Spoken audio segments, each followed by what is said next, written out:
एक बंदा अपनी पूरी लाइफ में सिर्फ एक बार एडिसेंस अकाउंट बना सकता है और कल रात को मेरा एडिसेंस अकाउंट सस्पेंड हो गया। तो अब क्या होगा मेरी अर्निंग का, जो कि मेरे यूट्यूब चैनल से आती है। नमस्कार दोस्तों, मैं हूं प्रवीण पांडे और आप देख रहे हैं टेक विद प्रवीण। अगर आप ये वीडियो पूरा देखेंगे तो आज के इस वीडियो से आपको दो चीजें सीखने को मिलेंगी। पहला, ऐसी कौन सी गलती आपको नहीं करनी चाहिए जिसकी वजह से आपका भी एडसेंस सस्पेंड ना हो। नंबर 2, और अगर आपका एडसेंस अकाउंट सस्पेंड हो जाता है तो हमें इसे रिकवर कैसे करना है जिससे कि हमारी यूट्यूब से आने वाली अर्निंग हमारे सीधे बैंक अकाउंट में आए। तो दोस्तों, मैं 3-4 सालों से यूट्यूब पे हूँ। वो बात दूसरी है कि मेरे सिर्फ 41,000 सब्सक्राइबर हैं, लेकिन मेरी अर्निंग फिर भी आती थी और कल रात को मेरा एडसेंस अकाउंट सस्पेंड हो गया। तो सबसे पहले तो मैं आपको ये बताऊंगा कि किन कारणों से मेरा एडसेंस अकाउंट सस्पेंड हो गया, और उसके बाद मैं आपको ये बताऊंगा कि अगर मेरा एडसेंस अकाउंट सस्पेंड हो गया तो कैसे अब मैं इसे रिकवर करूंगा जिससे कि अर्निंग मेरे सीधे अकाउंट में आए। तो चलिए, सबसे पहले आपको मैं ये बताता हूँ कि कौन सी गलती मैंने की थी जिसकी वजह से मेरा एडसेंस अकाउंट सस्पेंड हो गया, जो कि आपको कभी नहीं करनी चाहिए।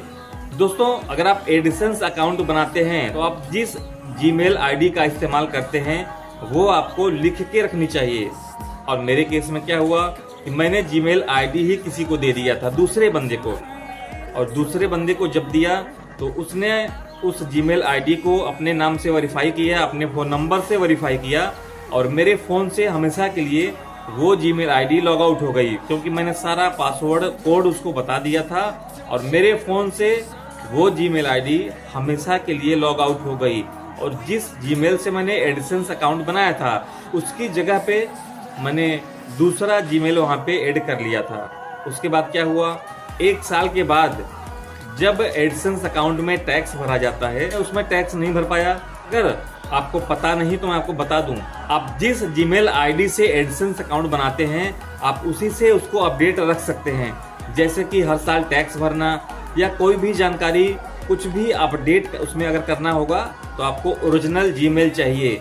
जबकि मेरे केस में क्या हुआ कि मैंने जीमेल ही किसी और को दे दिया।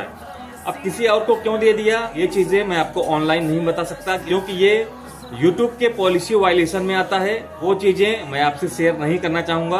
फिलहाल आप इतना जानिए, मैंने अपना ओरिजिनल जीमेल किसी और को दे दिया था। जब मैंने अपना जीमेल आईडी ही दूसरे को दे दिया तो मैं उसमें टैक्स और कई चीजें अपडेट नहीं कर पाया, जिसकी वजह से उसमें मेरी अर्निंग आनी बंद हो गई।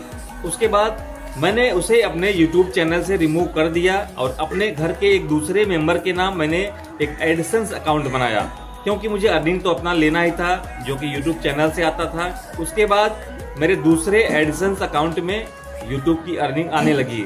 उसके बाद क्या हुआ कि इस एडिसेंस को रिमूव करके लगभग 6 महीने हो चुके हैं, और अगर आपके एडिसेंस में पिछले 6 महीनों से कोई एक्टिविटी नहीं होती, कोई अर्निंग नहीं आती, तो गूगल आपके एडिसेंस अकाउंट को डीएक्टिवेट कर देता है। मेरे केस में वही हो रहा है। तो अगर एक बार ये डीएक्टिवेट हो जाता है तो मेरे लिए ये और अच्छा है, क्योंकि एक बंदा अपने पूरी लाइफ में सिर्फ एक ही एडिसेंस अकाउंट बना पाता है। ऐसे में अगर ये डीएक्टिवेट हो जाता है तो मैं दोबारा एक अकाउंट बना पाऊंगा। इसको डीएक्टिवेट होने के बाद लगभग 1 महीने के बाद मैं फिर से एडिसेंस अकाउंट के लिए अप्लाई करूंगा, क्योंकि मेरे पास पहले से यूट्यूब चैनल है, उससे लिंक करूंगा और मुझे पूरी उम्मीद है कि मैं नया एडिसेंस अकाउंट बना लूंगा। तो ऐसे में सवाल ये उठता है कि क्या हमें अपना ओरिजिनल जीमेल किसी को देना चाहिए? बिल्कुल भी नहीं देना चाहिए। मैंने अनजाने में दे दिया था और मुझे नहीं पता था कि इससे मेरा एडिसेंस अकाउंट लिंक है और मेरा एडिसेंस अकाउंट भी बर्बाद होने वाला है, जो कि बंदा अपनी पूरी लाइफ में एक ही बार बना सकता है। तो मैं उम्मीद करूंगा कि फिर से मैं जब एडिसेंस अकाउंट अपना दोबारा बनाऊंगा उसका भी वीडियो बनाऊंगा, स्क्रीन रिकॉर्ड करूंगा और आप सबसे शेयर करूंगा।